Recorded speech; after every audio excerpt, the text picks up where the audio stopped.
Fukuoka nos invita a imitar la naturaleza y entender el suelo no desde lo que queremos producir, sino desde aquello que el suelo puede sostener. La esencia de su método nos dice reproducir las condiciones naturales tan fielmente como sea posible, de modo que el suelo se enriquece progresivamente y la calidad de los alimentos cultivados aumenta sin ningún esfuerzo añadido. Bajo esta premisa entendemos que el suelo funciona por la integralidad de sus infinitas partes. En esta ocasión lo abordaremos desde el tema de fertilidad, ya que es el aspecto que más se ha tenido en cuenta desde la visión de agricultores, técnicos y profesionales del campo. Desde la Revolución Verde y bajo los preceptos de generar grandes rendimientos en sus cosechas, se introduce la utilización de agroquímicos en los cultivos y con ellos la visión de aplicar recetas y paquetes tecnológicos, los cuales han generado grandes desequilibrios en el suelo, algunos de manera casi irreparables.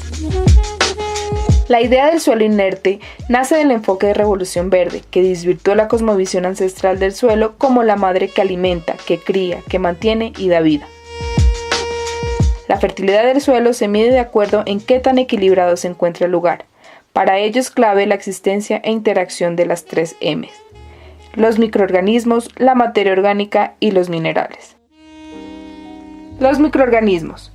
En un suelo fértil, la fauna y la flora microbiana presentes son las encargadas de regular los procesos de intercambio entre el suelo y las plantas. Materia orgánica. Son todos los materiales y sustancias que se pueden descomponer, como raíces, organismos muertos, residuos de cosecha, resto de alimentos, los cuales contienen un buen porcentaje de carbono muy necesario para la fertilidad del suelo. La materia orgánica es el alimento de la vida del suelo, especialmente de la vida aeróbica que forman los poros, contribuyendo así a la aireación, a mejorar su estructura, reteniendo más agua y nutrientes y aumentando la capacidad de intercambio catiónico. Minerales. Provienen de la desintegración de la roca. Las rocas a su vez son agregados minerales, que son la acumulación de elementos químicos como el carbón, el silicio, el hierro, el potasio, el fósforo, el boro. Los suelos tropicales contienen muchos minerales. Existen también rocas compuestas de un solo mineral o de muchos. La fertilidad de la finca depende en gran medida de la cantidad de minerales disponibles. Se recomienda la remineralización con harina de roca. Por lo tanto, el suelo es una formación natural que resulta de la acción combinada de factores climáticos, como la temperatura, la humedad, la lluvia, y de los seres vivos como microorganismos, animales y plantas, sobre la superficie de una roca. En los suelos del Patía, después de realizado el análisis por método de cromatografía, encontramos que son suelos con altos contenidos de minerales, con escasa materia orgánica y muy poca microbiología. Los microorganismos de montaña contienen en promedio 80 especies de microorganismos de unos 10 géneros, que pertenecen básicamente a 4 grupos: Actinomycetus, bacterias fotosintéticas, bacterias productoras de ácido láctico y levaduras. Sus funciones: descomponen la materia orgánica, compiten con los microorganismos dañinos, reciclan los nutrientes para las plantas, fijan el nitrógeno en el suelo, degradan las sustancias tóxicas como pesticidas, producen sustancias y componentes naturales que mejoran la textura del suelo. En este evento lo que estamos haciendo es enseñándole a los agricultores de aquí de la Hacienda Santa Elena cómo reconocer y dónde encontrar los microorganismos de montaña o microorganismos eficientes.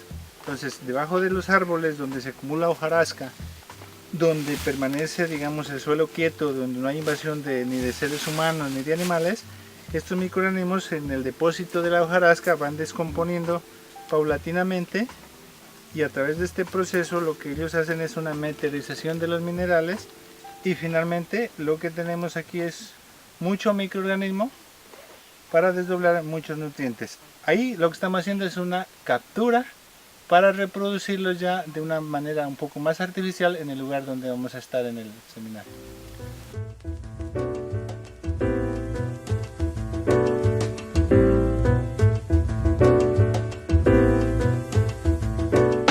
Los microorganismos se conservan en una fase sólida y se utilizan en una fase líquida a lo largo de las necesidades de la finca.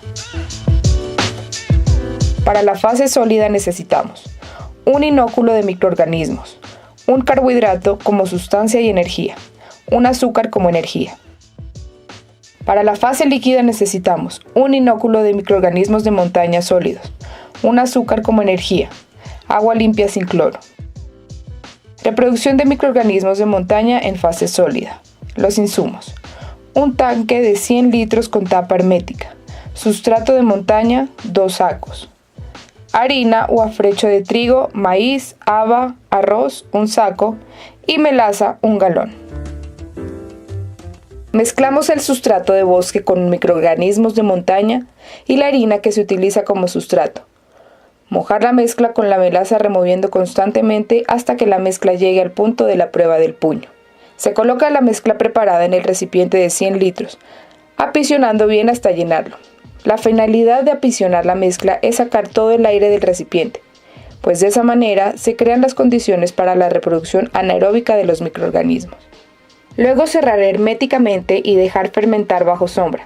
Después de 30 a 35 días se puede activar en fase líquida. Los microorganismos en estas condiciones se pueden mantener durante más de 1 año.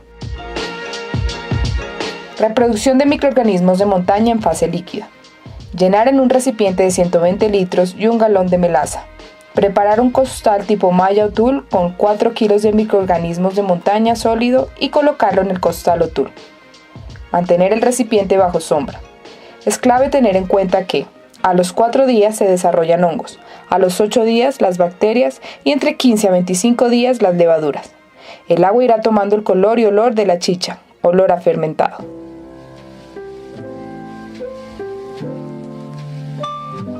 Aplicación del microorganismo de montaña líquido en el campo. Aplicar semanalmente el microorganismo de montaña líquido al suelo o en forma foliar como controlador de enfermedades y plagas para activar los procesos de transformación del suelo.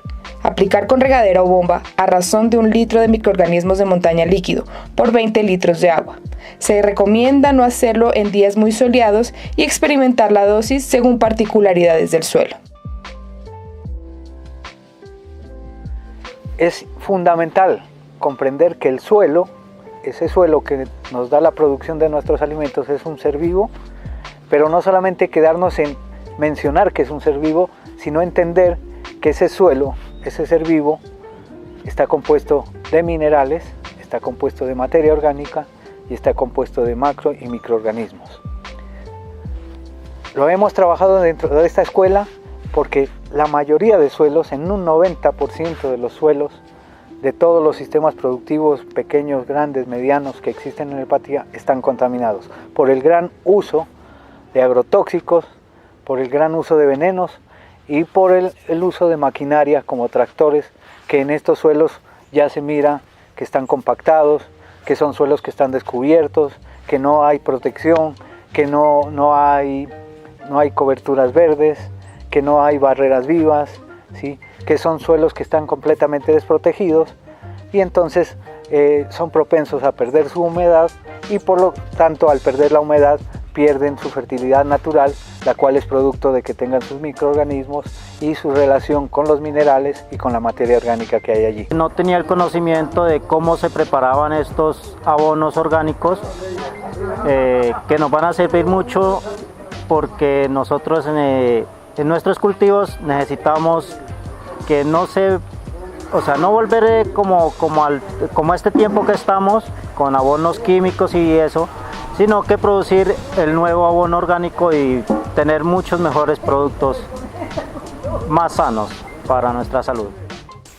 Qué bueno. Y si usted me ha dado las 3 floraciones, vea, me diría, y usted compare esto químico, orgánico, y vamos a ver aquí con un lotecito que tiene. Mira, yo he sido un innovador, ¿no? De todo lo que yo he mirado, he ido innovando y poco a poco es como se dice. He dado la parte teórica y la parte práctica.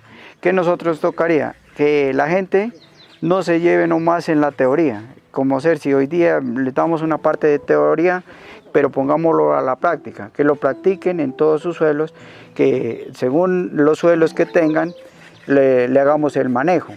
Porque lo que yo les he comentado, que hagamos del suelo, que en veces dicen que es un suelo malo, que suelos malos no hay. El malo es uno porque no tiene el conocimiento de un buen manejo. Cuando nosotros tenemos un conocimiento de ese suelo, entonces ahí, y ese sería lo único que yo digo, que les dejaríamos un legado a nuestros hijos para que ellos no se van a decir que, porque si yo les dejo, apenas les dejo dinero, les dejo cosas, eso para el futuro no va a ser viable. Si yo les dejo un buen suelo con una buena aireación, buen oxígeno de todo esto y buen agua, entonces ellos van a producir. Lo que a nosotros no nos explicaron en eso, ni nos han dado teorías ni prácticas, pero nosotros ya venimos con un conocimiento que poco a poco se ha ido en la parte de que se ha experimentado acá y con las capacitaciones que hemos tenido también.